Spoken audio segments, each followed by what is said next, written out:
कार्तिक महीने के सिर्फ कुछ ही दिन बचे हैं, जिसमें 13 तारीख को है महाद्वादशी और प्रदोष का दिन, और साथ ही बैकुंठ चतुर्दशी की तिथि आ गई है, और साथ के साथ पूर्णिमा की सर्वश्रेष्ठ तिथि है। इन 3-4 दिनों का लाभ उठाएं और अपने भाग्य की रेखाओं को प्रबल करें। कभी भी किसी भी दिन इन 3 दिनों में प्रदोष व्रत, आप जो है चतुर्दशी, द्वादशी और पूर्णिमा, यह 3 जो 4 या सर्वश्रेष्ठ जो दिन है, उन तिथियों में बिना व्रत के भी अगर इन कार्यों को आप कर लेते हैं तो निश्चित ही यकीन मानिए जीवन में दुख, तकलीफ, दर्द और जिस परेशानी और जिस मनोकामना के तहत आप यह उपाय करना शुरू करेंगे ना, वह कामना आपके सिद्ध हो जाएगी। कैसे करें, किस स्वरूप में करें, ध्यान से सुने और अंत तक बने रहिए। जो सबसे पहला उपाय है और काफ़ी सरल उपाय है, आप सभी भक्तजनों ने किया भी होगा, नहीं किया है तो अभी और कर लीजिएगा, बहुत आपके लिए यह लाभदायक होगा। इस महीने सुहाग की सामग्री को दान करना सबसे अधिक शुभ फल देने वाला होता है, आप जानते होंगे। तो इन अंतिम दिनों में, बचे हुए दिनों में आप तुलसी माता को अगर सुविवाह नहीं कर पाए हैं तो बचे हुए दिनों में बहुत महत्वता है, सुहाग की सामग्री जरूर से चढ़ाएं। अगर संभव हो तो कहीं किन्नर दिख जाए या कोई सुहागिन महिला दिख जाए या कोई ब्राह्मण देवता दिख जाए तो आपको उन्हें सुहाग की सामग्री जरूर से दान करनी चाहिए। यह बहुत महादान माना जाता है। दीप दान के साथ साथ अखंड सौभाग्य के लिए सुहाग की सामग्री और अन्न का दान, जल का दान इन दिनों करने से पितृ भी प्रसन्न होते हैं। तो यह पहला काम करना है। बचे हुए इन अंतिम प्रदोष व्रत हो गया, चतुर्दशी बैकुंठ हो गई, और साथ ही प्रदोष जो यह श्रेष्ठ तिथि है, कहने का अर्थ है बचे हुए इन अंतिम 3 दिनों में आपको अभी भी समय है, अगर कर लिया है तो उत्तम है, नहीं तो और यह कार्य करना है। आप सभी को लेना है एक कमल गट्टा। कमल गट्टा जो वह माँ लक्ष्मी का स्वरूप माना जाता है और श्री नारायण को बहुत प्रिय है। तो कमल गट्टा लेना है, बेलपत्र लेना है और एक चावल का दाना लेना है। ठीक है, चावल का दाना आप जानते होंगे माँ लक्ष्मी को काफ़ी प्रिय है और भाग्य की रेखाओं को प्रबल करता है। तो आप सभी अगर जो है चावल इन दिनों प्रयोग करते हैं तो एकादशी तो खत्म हो गई, तो द्वादशी से तो चावल का बहुत महत्व है। तो बचे हुए इन अंतिम दिनों में एक चावल का दाना, एक बेलपत्र, एक कमल का गट्टा। चावल का दाना संभव हो तो आप पीला कर लीजिए, चाहे तो आप सभी इसे चंदन से करें, चाहे तो हल्दी से करें, इच्छा आपकी है।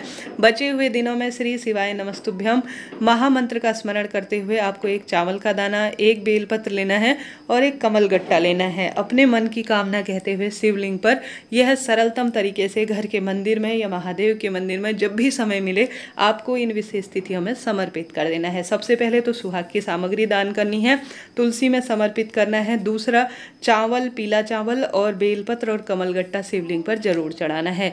हमने 2 उपाय की बात कर ली, बढ़ते हैं तीसरे उपाय की तरफ। यह प्रदोष व्रत को करें या बैकुंठ चतुर्दशी या आप पूर्णिमा के दिन करें, लाभ आपको देना ही है। गुरुजी कहते हैं शिवलिंग पर 1 चम्मच दूध चढ़ाने से बहुत अधिक लाभ मिलता है। तो आप सभी को कोशिश करनी है कि आप सभी इस श्रेष्ठ तिथियों में जो कच्चा दूध है, गौ माता का जो कच्चा दूध मिलता है, वह शिवलिंग पर जरूर से चढ़ाएं। तो यह श्रेष्ठ तिथि अगर आप वंश वृद्धि के लिए करना चाहते हैं तो करें, और चंद्रमा की कुंडली में स्थिति मजबूत करना चाहते हैं तो करें। हर कार्य में सुख देने के लिए आपको शिवलिंग पर कच्चा दूध और जल का लोटा जरूर चढ़ाना है। तो बची हुई अंतिम दिनों में पूर्णमासी है, यह जो श्रेष्ठ तिथियां मैं आपको बतलाई हूँ, इन 3 तिथियों में शिवलिंग पर कच्चा दूध चढ़ाने का बहुत अधिक महत्व है। तो आप सभी को कोशिश करना है कि आप यह कार्य भी कर पाएँ। ठीक है जी, यह 3 काम हो गए। बढ़ते हैं चौथे उपाय की तरफ। यह उपाय भी काफ़ी सरल है और श्रेष्ठ परिणाम देता है। जैसा कि गुरुजी कहते हैं, अब यह जब जीवन में हर तरफ से परेशानी बढ़ने लगे, हर तरफ से आप हार रहे हों, कष्ट पा रहे हों, तो आप सभी को क्या करना है, एक जल का लोटा लेना है। ठीक है जी, कभी भी करें, कोई दिक्कत नहीं, जल का लोटा लें और 3 वृक्षों में सबसे पहले जल चढ़ाएं। यह 3 वृक्ष देवतुल्य और पितृतुल्य हैं, आंवला, बेलपत्र और पीपल। ठीक है, 3 वृक्ष हैं, क्रम से चढ़ाइए या किसी भी स्वरूप में चढ़ा सकते हैं। आंवला, बेलपत्र और जो है पीपल, इन 3 वृक्षों में से आपको किसी एक वृक्ष के नीचे भी कर सके तो अति उत्तम है। तीनों पे कर लेते हैं तो अहोभाग्य है। साल भर में अंतिम 5 दिनों में किया जाता है, अभी भी समय है, 3-4 दिन बचे हैं, आप कर सकते हैं। तो आंवला, बेलपत्र और पीपल, सबसे पहले 3 वृक्षों में से किसी एक वृक्ष के नीचे जल चढ़ाएं। तीनों में चढ़ाएं कहने का अर्थ है उसी जल के लोटे को ले जाकर आप सबसे पहले शिवलिंग पर माता अशोक सुंदरी के स्थान पर और शिवलिंग पर जो है पूर्व मुख होकर अर्थात पूर्वाभिमुख होकर इस जल को समर्पित कर दीजिए। साथ के साथ दीपक लगाते हैं तो और अधिक शुभ फलों की प्राप्ति होती है। ठीक है, यह श्रेष्ठ उपाय भी आपको कर लेना है। आशा है, उम्मीद है आपको सारी चीज़ें समझ में आ रही होंगी। फिर भी कोई चीज़ रह जाए तो कमेंट्स के द्वारा आप पूछ लीजिएगा, आपका अपना चैनल है। यह बात हो गई कच्चे दूध की, पीले चावल वाले उपाय की, सुहाग की सामग्री की और 3 वृक्षों में जल चढ़ाने वाले उपाय की। बढ़ते हैं चौथे सर्वश्रेष्ठ उपाय की। यह उपाय आपको करना है और भाग्य की रेखाओं को प्रबल करना है। जैसा कि आप सभी जानते होंगे, गुरुजी कहते हैं आप सभी को जो है वह विशेष तौर पर यह उपाय शिव और नारायण का स्मरण करते हुए और कांता चक्र भगवान का ध्यान करते हुए करना है। घर पर शिवलिंग विराजमान है तो वहाँ करें, नहीं तो महादेव के मंदिर में भी कर सकते हैं। आपको एक बेलपत्र लेना है, एक शमी का पत्ता लेना है, एक लाल फूल लेना है और एक सफ़ेद फूल लेना है। ठीक है, चारों चीज़ें ले लीजिए, बेलपत्र, शमी का पत्ता, लाल फूल और सफ़ेद फूल। तो चारों चीज़ें आपको लेनी है और चले जाना है महादेव के मंदिर में। कांता चक्र भगवान का स्मरण करें, माँ अशोक सुंदरी का ध्यान करें, श्री शिवाय नमस्तुभ्यम मंत्र का जाप करें, श्री नारायण का स्मरण कर कर चारों चीज़ें आपको माता अशोक सुंदरी के स्थान पर बचे हुए दिनों में किसी भी एक दिन समर्पित कर कर आ जाना है। कांता चक्र भगवान आपके दुखों को काटेंगे और हर मनोकामना के आपके पूर्ण कराएंगे।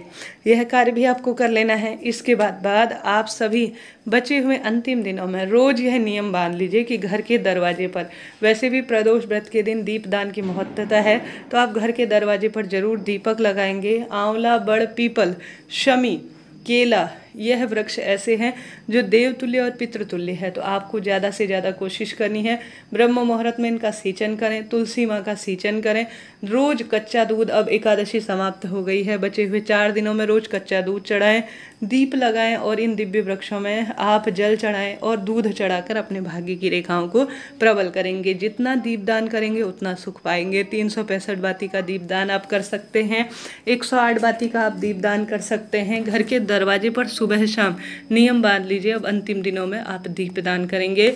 अभी तक घर पर आंवला, बेलपत्र, शमी का पौधा नहीं है, तुलसी मैया नहीं है, तो घर लाएं और भाग्य की रेखाओं को चमकाएं। इस तरह से आप सभी को भाग्य की रेखाओं को प्रबल करने, रोग, दुख, दरिद्रता का नाश करने के लिए इन सर्वश्रेष्ठ उपायों को करने का प्रयत्न करना है। इस तरह से आप सभी को अपने भाग्य की रेखाओं को प्रबल करने के लिए इन श्रेष्ठ उपायों को, कार्यों को करने का प्रयत्न करना है। जीवन में बहुत अधिक सुख मिल जाएगा, संपत्ति मिल जाएगी, कष्ट मिट जाएंगे और हर स्वरूप में सुख पाएंगे। ज़्यादा से ज़्यादा दीप दान करें, ज़्यादा से ज़्यादा सुहाग की सामग्री का दान करें, अन्न का दान करें, दीपों का दान करें, बहुत सुखद इसके परिणाम मिलते हैं। महादेव के शिवलिंग पर अभी तक आपने बेलपत्र की माला कार्तिक महीने में नहीं चढ़ाई है तो समर्पित करें। अगर आप सभी ने तुलसी की माला श्री नारायण को नहीं समर्पित की है तो वह समर्पित करें। साथ के साथ आप सभी को प्रयत्न करना है, आप सभी खूब सुंदर ओम नमो भगवते वासुदेवाय महामंत्र का जाप करें। सुंदर तुलसी की लकड़ी की जो है दीपदान श्री नारायण के सम्मुख करें। तुलसी की लकड़ी को घिस कर श्री नारायण को समर्पित करें, अर्थात उनका श्रृंगार करें। बस यह सरल छोटे छोटे कार्य आप कार्तिक माह के इन बचे हुए 3 दिनों में कर लेते हैं तो भाग्य और समय बदलते देर नहीं लगती। राधे राधे।